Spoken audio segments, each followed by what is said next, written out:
Welcome to The Growth Kit, a podcast where science and actionable advice intersect to help you live a better life. How to prevent and reverse Alzheimer's disease. There are steps we can all take now to prevent the cognitive decline that experts have long believed to be unavoidable and irreversible. Dale Bredesen. Alzheimer's disease is the sixth leading cause of death in the United States.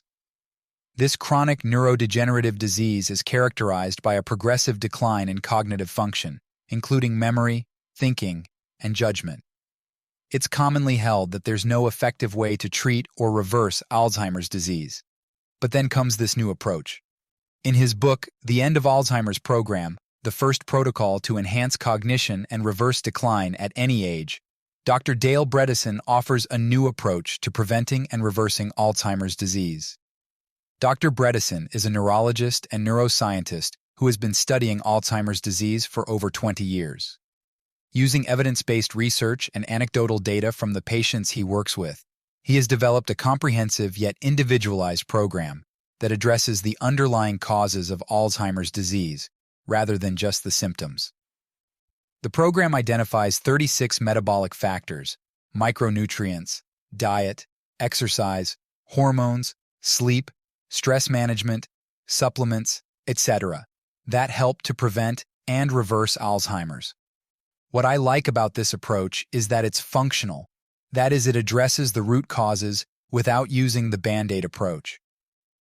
Since Alzheimer's is progressive, a diagnosis tends to come well. The disease has already made the brain its home, and the onset of those early stages is often preceded by years and decades of poor, but preventable, health habits.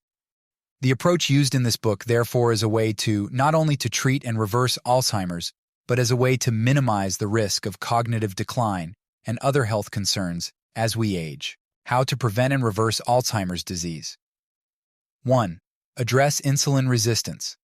Insulin resistance occurs when the muscle, fat, and liver cells lose their ability to effectively respond to insulin, a crucial hormone responsible for sugar absorption. As a result, these cells fail to transport sugar to the essential parts of the body, leading to elevated blood sugar levels. This condition has significant implications, especially in relation to Alzheimer's disease, as virtually all individuals with this disorder experience insulin resistance. In fact, Alzheimer's is often colloquially referred to as type 3 diabetes, although it should be noted that the relationship between the two is more complex than a simple categorization would suggest. It should go without saying, then, that insulin resistance should be addressed immediately. Signs of insulin resistance include abdominal fat, the inability to fast, hypoglycemic episodes, a BMI greater than 25, fasting glucose greater than 114, fasting insulin greater than 5.5, and a hemoglobin A1C greater than 5.7. You can also have insulin resistance without being overweight, which he refers to as TOFI, thin outside, fat inside. While the risk of insulin resistance increases with age, it's seen more and more often in younger people. Here's how Bredesen suggests addressing it. Exercise regularly, reduce stress, treat sleep apnea. Consider supplements. He suggests considering the following supplements as needed, but consult with your doctor before doing this. Berberine, alpha-lipoic acid, cinnamon and chromium picolinate. Monitor glucose with a device such as a CGM or continuous glucose monitor. These are more frequently covered by insurance, so ask your doctor about it. Adopt a KetoFlex 12-3 diet. This diet he created is broken down like this. Keto refers to ketosis, which uses your body's stored and dietary fat as fuel instead of carbohydrates. Flex refers to both a flexitarian diet, meat optional, and metabolic flexibility, or using fat and glucose as fuel. The 12 is the number of hours you should fast overnight, and the 3 is the number of hours that you should stop eating before bed. KetoFlex 12-3 also includes limiting sugars, processed foods, simple carbohydrates, dairy, and grains. The three components of the diet are fasting, diet, and exercise on the foundation of quality sleep. Number 2. Improve sleep and avoid sleep meds. Sleep is essential for brain health. Bredesen provides a variety of sleep hygiene tips that I've written about in previous posts, such as going to bed at a consistent time, stopping or limiting caffeine in the afternoon, fasting for 3 hours before bed, using blue light blockers, and respecting the 3-hour sleep window before bed. He also highlights the importance of avoiding sleep medication. Benzodiazepines taken for 3 to 6 months increase the risk of Alzheimer's by 32%, and taking them for more than 6 months boosts the risk by 84%. Using benzodiazepines for more than a year can cause cognitive impairments that continue beyond the cessation of the medication for up to 3.5 years. I knew the use of sleep meds had a negative impact on memory and cognitive health, but I was blown away by these stats when I read them. Examples of benzodiazepines are Xanax, Librium, Tranxene, Valium, Paxipam, Ativan, Cerax, Centrax, and Doral. Even non-benzodiazepines, aka Z-drugs, are becoming more of a concern for cognition because they downregulate acetylcholine. Some common non-benzodiazepines are zolpidem, zolpiclone, zaleplon, and azopiclone. Instead of using these sleep aids, Bredesen suggests some supplements I've written about like magnesium, ashwagandha, and L-theanine, as well as others like CBD oil, chamomile, lemon balm, melatonin, and tryptophan. 3. Oral health and the brain. What does your mouth have to do with Alzheimer's? Surprisingly, a lot. Bredesen writes, "The mouth is one of the most important sources for the insults of cognitive decline." He points to 6 main subcomponents of oral health that are correlated with cognitive decline: mercury amalgams, herpes simplex, periodontitis, gingivitis, root canals, the oral microbiome.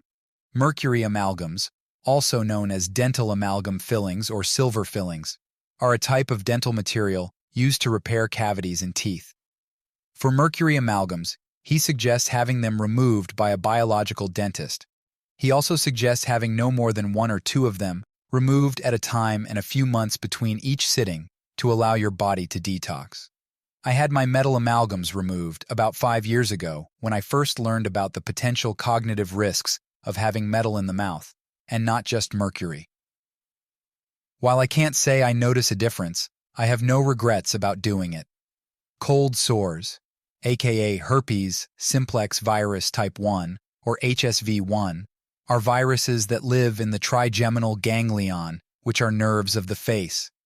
These ganglion cells stretch from the lips and face to the brain, which means that this virus can also travel that route, directly into the brain.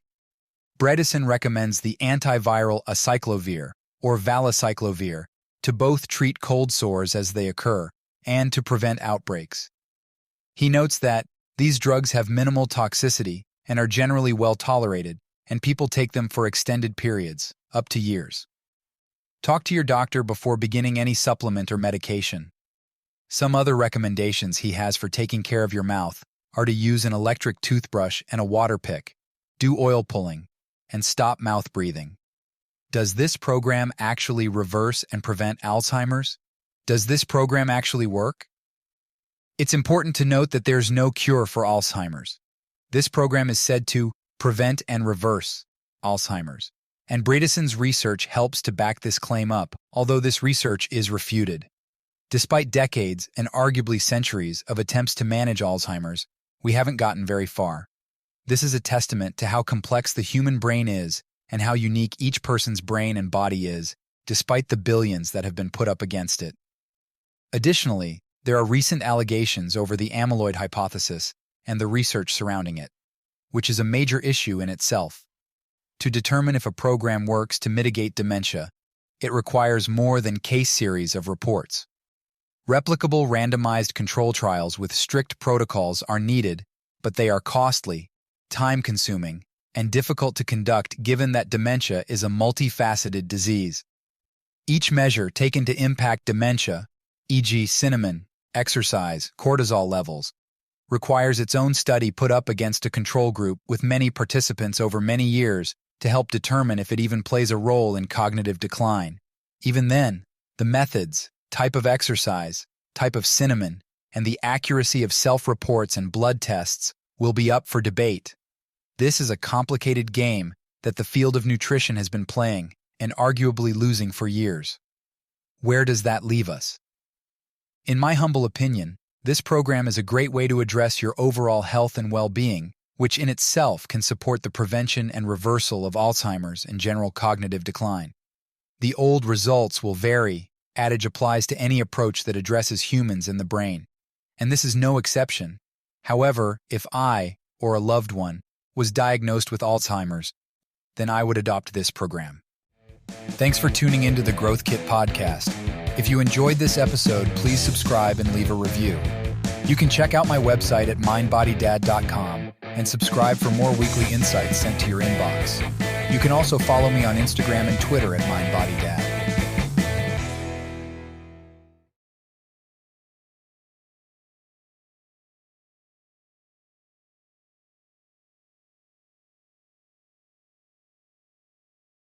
Many of the links I share are affiliate links, which means I earn a small commission if you purchase through them. This doesn't affect the price you pay, but it helps support the podcast. In some cases, I may even be able to provide unique discounts for you. I only recommend products and resources that I genuinely believe in and use myself. My top priority is to provide practical ways to help you live better, and I wouldn't link to anything that doesn't align with that goal. Thanks for your support.